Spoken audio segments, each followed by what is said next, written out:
It's been about a week since James Damore released his internal memo at Google describing what he referred to as an ideological echo chamber within the company. And a lot has happened since then. The first and perhaps most noticeable being that James himself was let go. He was fired for publishing what outlets such as Gizmodo refer to as a 10-page screed.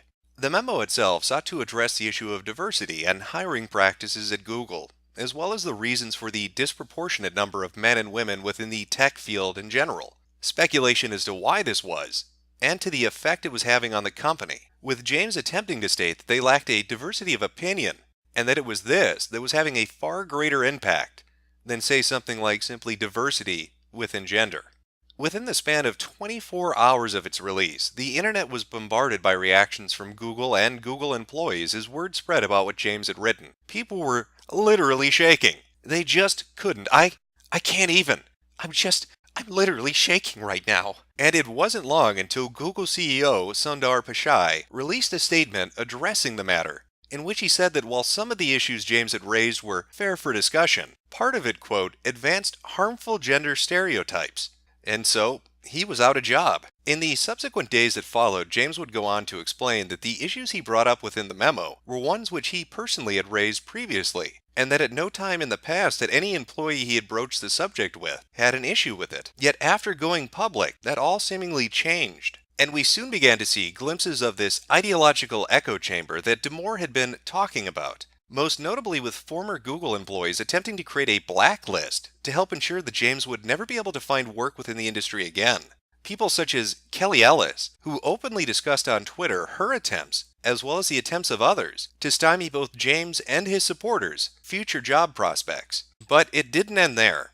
Now, seemingly not content to merely fire James, Google appeared to want to give a nod of sorts to these efforts to blacklist him. While most would find the idea of a company tacitly supporting ex-employees creating a blacklist for people within their own industry to be foolish, Google, it appears, did not. But that shouldn't really come as a surprise to you, though, because it would appear that this mentality is something which has existed within the company for years now.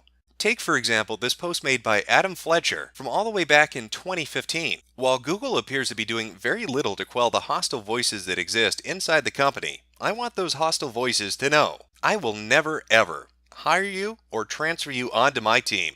Ever. I don't care if you are a perfect fit or technically excellent or whatever. I will actively not work with you, even to the point where your team or product is impacted by this decision. I'll communicate why to your manager if it comes up. You're being blacklisted by people at companies outside of Google. You might not have been aware of this, but people know. People talk. There will always be social consequences. And he's not alone. Others at the company have shared this same opinion throughout the years. Blacklists do exist. They should exist. Tech companies talk with one another, and you will suffer consequences for disagreeing with groupthink. It would appear then that just from this small cross-sampling of current and former employees, that perhaps James's memo wasn't as far off the mark as some news outlets would have you believe. That there really may exist an ideological echo chamber at the company, and that diversity of opinion really isn't tolerated all that well. But what exactly is the underlying foundation for that echo chamber? How did it establish itself, and is it merely confined to Google? Or is it an industry-wide phenomena? Well, I'd wager that those working in the tech industry on the back end experience something very similar to what a user would on the front end.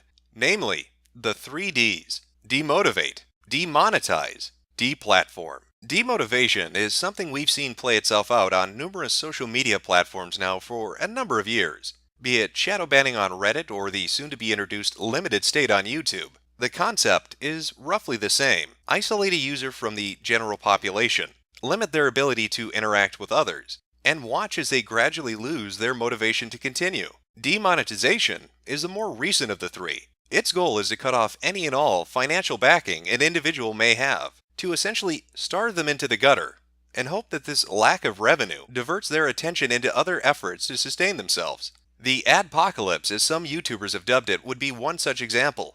Others would include removing individuals from payment processing services altogether. Finally, there's deplatforming. This is the most direct and devastating of the bunch. Unlike the other two, deplatforming seeks to utterly remove an individual from as many services as possible. And much like Fletcher himself brought up when he stated that companies talk, users have seen instances of where their removal from one platform seems to create a cascade of bannings, removing them from multiple others. In Dunmore's case, the demotivation would be shunning from those within his own industry. The demonetization would be his firing, and the deplatforming would be getting blacklisted. So what exactly is causing this, and how does it tie back into what James wrote about in his memo? Well, to better understand that, you really need to take a look at some of the events that have played themselves out over the last 5 years within the tech industry itself. By examining these events, you're able to see the issue as a whole, and some possibilities as to where this all originated. Certain individuals, concepts, and organizations seem to repeatedly reappear, each touching on or in some way related to events that help to shape this current atmosphere of shutting down differing opinions. Even looking back to Google, once again, you can start to see what helped to shape, at least partially, the outlook the company currently has. Individuals such as Randy Lee Harper, who reportedly, while decrying things such as cyber harassment, were they themselves involved in what appeared to be that very same activity. Or people like Rose Eveleth, who helped to make a man who landed a probe on a comet cry because of his fashion sense. The shirt I wore this week, I made a big mistake and I offended many people, and I'm very sorry about this.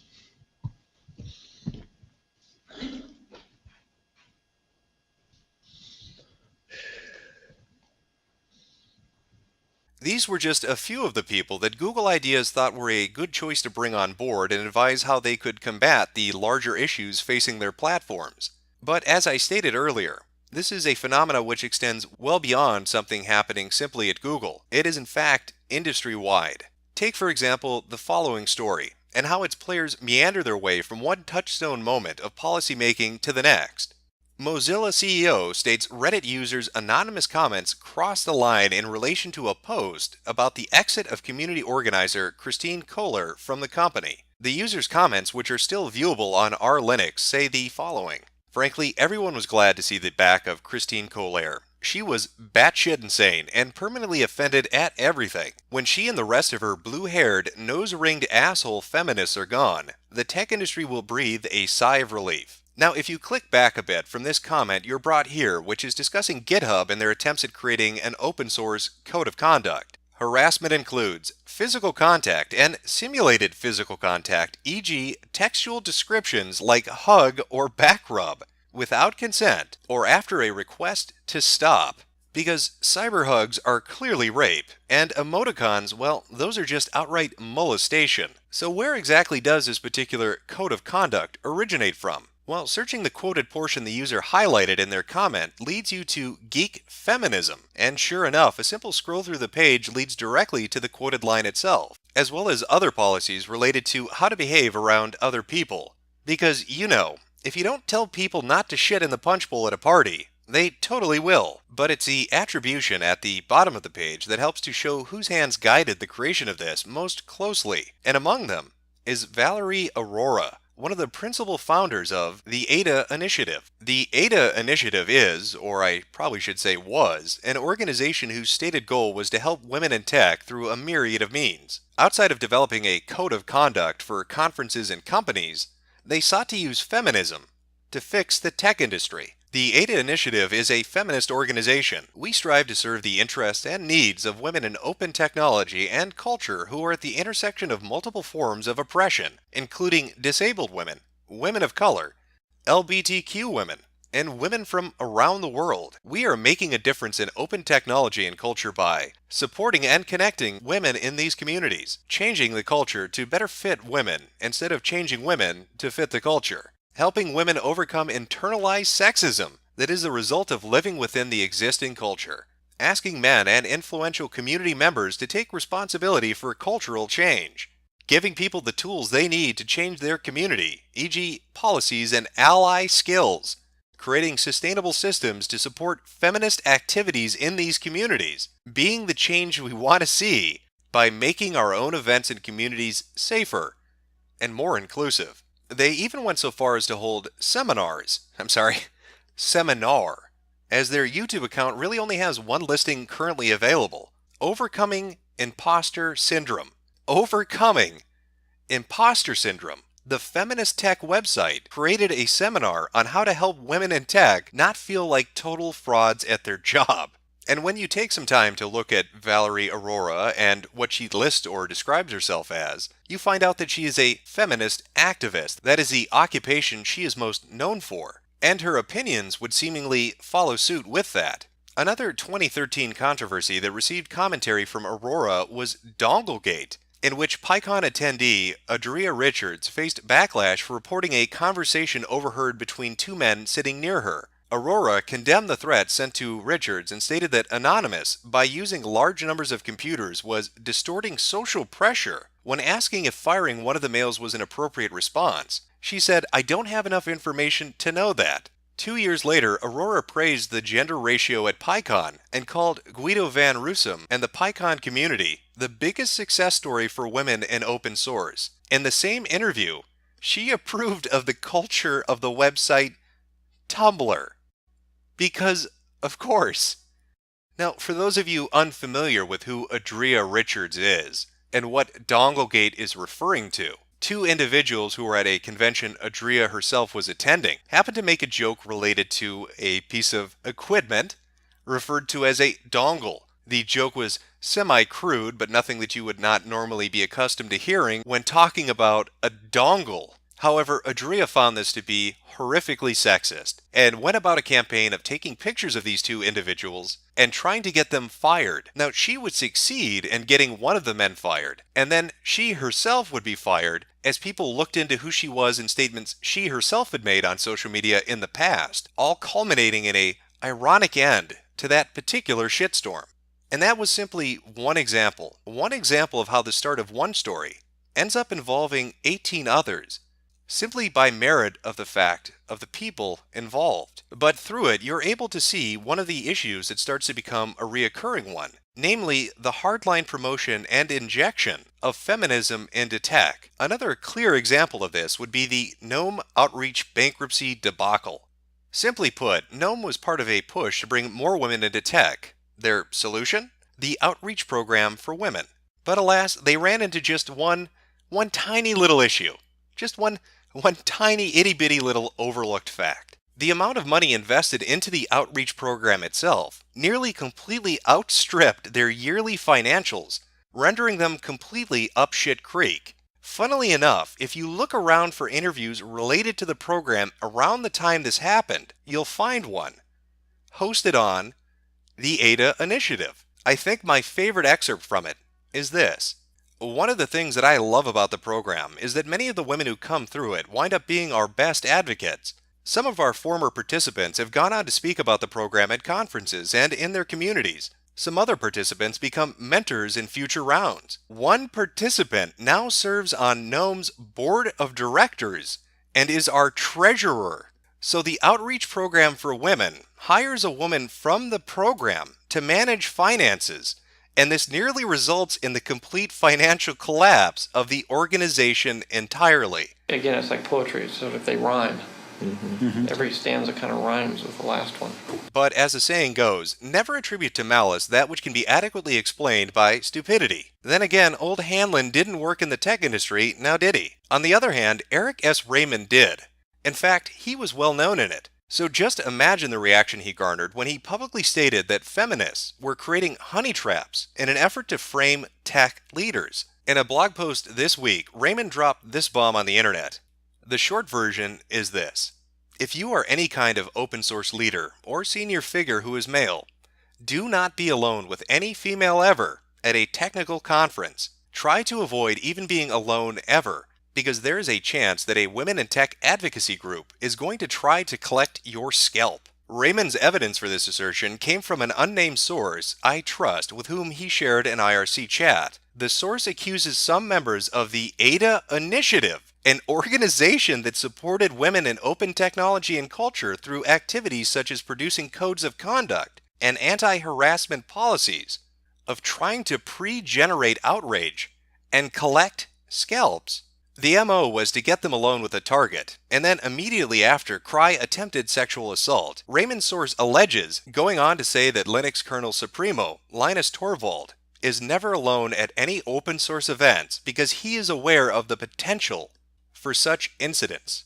Well, there's that group again, the Ada Initiative. Interesting, isn't it, how it seems to continually pop up time and time again?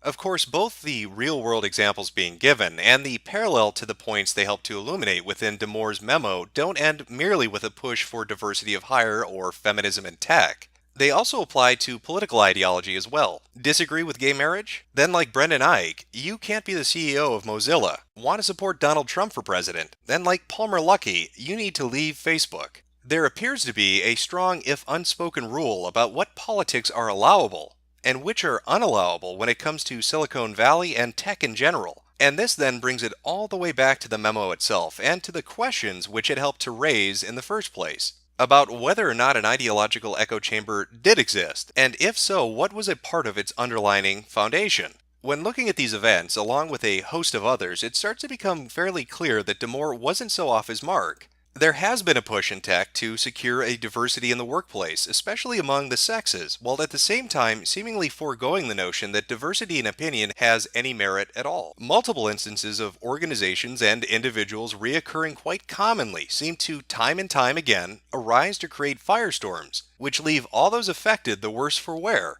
while they publicly go about announcing it as some sort of victory. Is it any wonder then that opinion and tech seems to toe the party line, when it's clear from observation, when it doesn't, what the outcome will be? This issue is bigger than simply one company. While Google may have been the touchstone for this particular arc, the story itself is tech.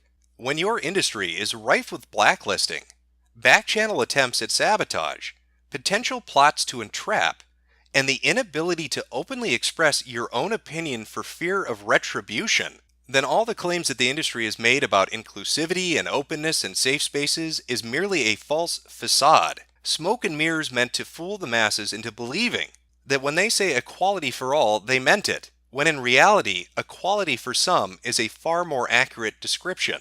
All the buzzwords which are so readily bandied about these days, such as toxicity and problematic, are really just guises worn by shitty people to do awful things to coworkers whose opinions they believe to be wrongthink. And so, in closing, I ask you, after having heard all of this, was James Damore wrong? Really makes you think.